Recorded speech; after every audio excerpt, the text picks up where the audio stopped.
Well, good morning. It is Wednesday, March the 6th. It's a foggy kind of morning. Not too cold, though. We're going to go straight into the King James Bible. This is the book of Exodus, chapter 16.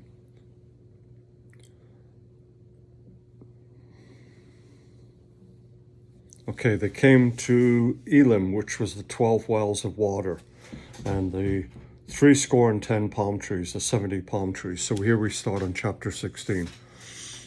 And they took their journey from Elim, and all the congregation of the children of Israel came into the wilderness of Sin, which is between Elim and Sinai, on the 15th day of the second month after their departing out of the land of Egypt.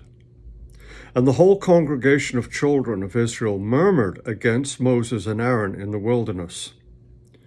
And the children of Israel said unto them, Would to God we had died by the hand of the Lord in the land of Egypt, when we sat by the flesh pots, and when we did eat bread to the full.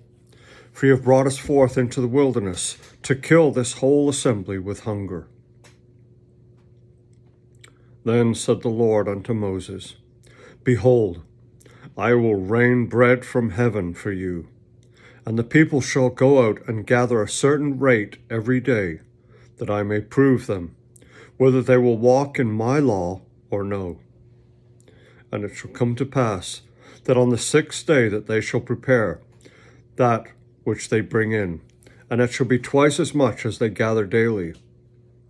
And Moses and Aaron said unto all the children of Israel, At even, then you shall know that the Lord hath brought you out from the land of Egypt. And in the morning, then you shall see the glory of the Lord, for that he heareth your murmurings against the Lord.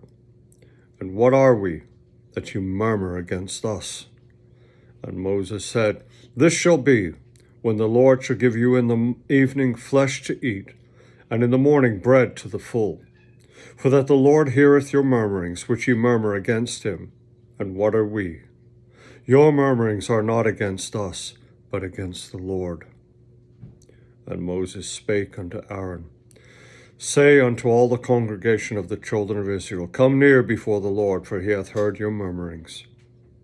And it came to pass, as Aaron spake unto the whole congregation of the children of Israel, that they looked towards the wilderness, and behold, the glory of God appeared in the cloud.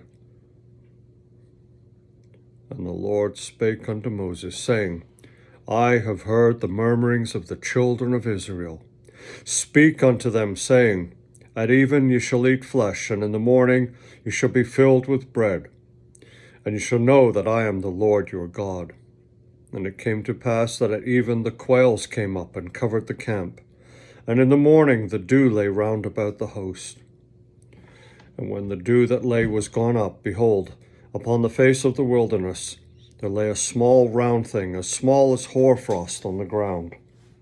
And when the children of Israel saw it, they said to one another, It is manna, for they wist not what it was. And Moses said unto them, This is the bread which the Lord hath given you to eat. This is the thing which the Lord hath commanded. Gather of it every man according to his eating, an omer for every man, according to the number of your persons. Take ye every man for them which are in his tents. And the children of Israel did so, and gathered, some more, some less. And when they did meet it with an omer, he that gathered much had nothing over, and he that gathered little had no lack. And they gathered every man according to his eating. And Moses said, Let no man leave of it till the morning. Notwithstanding they hearkened not unto Moses, but some of them left it until the morning.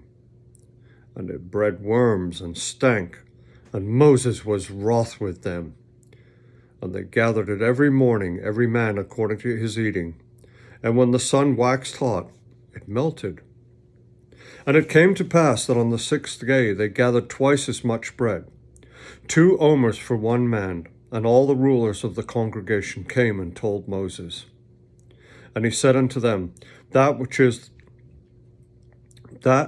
is that which the Lord hath said. Tomorrow is the rest of the holy Sabbath. unto the Lord. Bake that which you will bake today, and seeth that you will seeth. And that which remaineth over, lay it up to you to be kept unto the morning. And they laid it up unto the morning, as Moses bade. And it did not stink, neither was there any worm therein. 6 days ye shall gather it, but on the 7th day, which is the Sabbath, in it there shall be none. And it came to pass that there went out some of the people on the 7th day for to gather, and they found none. And the Lord said unto Moses, How long refuse ye to keep my commandments and my laws? See, for that the Lord hath given you the Sabbath, therefore he giveth you on the 6th day bread of 2 days. Abide ye every man in his place. Let no man go out of his place on the 7th day. So the people rested on the 7th day. And the house of Israel called the name thereof manna. And it was like coriander seed, white, and the taste of it was like wafers made with honey. And Moses said, This is the thing which the Lord commandeth. Fill an omer of it to be kept for your generations, that they may see bread, wherewith I have fed you in the wilderness, when I brought you forth from the land of Egypt.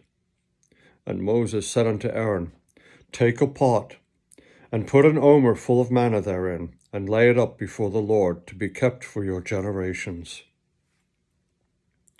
As the Lord commanded Moses, so Aaron laid it up before the testimony to be kept. And the children of Israel did eat manna 40 years, until they came to land inhabited. They did eat manna until they came unto the borders of the land of Canaan. Now an omer is the 10th part of an ephah. Wow, this is incredible.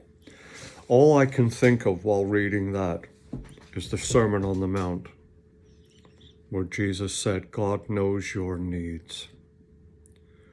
You know, he says, you look at the sparrows, they neither toil nor do they lay up, and yet the Lord feeds them and knows their needs. God knows we need food. And this reminds me of the story. I don't know who told it. I think I heard it through the church, of the lady who was a devout Christian and her neighbor who wasn't. And she always had faith in God, and the neighbor was always trying to disprove her faith. And she said, the Lord knows my needs. And even though she was a poor widow, and sometimes food was very scarce, she relied on the Lord to provide. And the neighbor thought, this is where I can catch her out. And he knew that this particular weekend she was short on food, because she hadn't been shopping and she hadn't brought anything new in. And so he went and bought a box of groceries and left it on her doorstep. And then he went and hid behind his window and looked out through the curtains and watched and watched. And lo, she opened the door, and there was the box of groceries, and she picked it up and she said, oh, thank you, Lord, thank you, Lord, thank you, Lord. And the neighbor ran out and he goes, aha, I caught you. I bought those groceries and put them there. And she turned around and she says, yes, but the Lord made you do it. It's not so funny, really, is it? Because it's true. The Lord can work in many different ways. And you just never know. When you're in a desperate need, one day there may be a box of groceries sitting on there, or whatever you need. It'll be sitting there, and it will be the Lord that provided. You can go to the bank on that one. I promise you, you can go to the bank on that one, because that is solid gospel truth and a promise from the Lord our God. He knows your needs because he loves you, and I love you too. Thank you for listening. Thank you for watching. Speak to you tomorrow. Bye for now.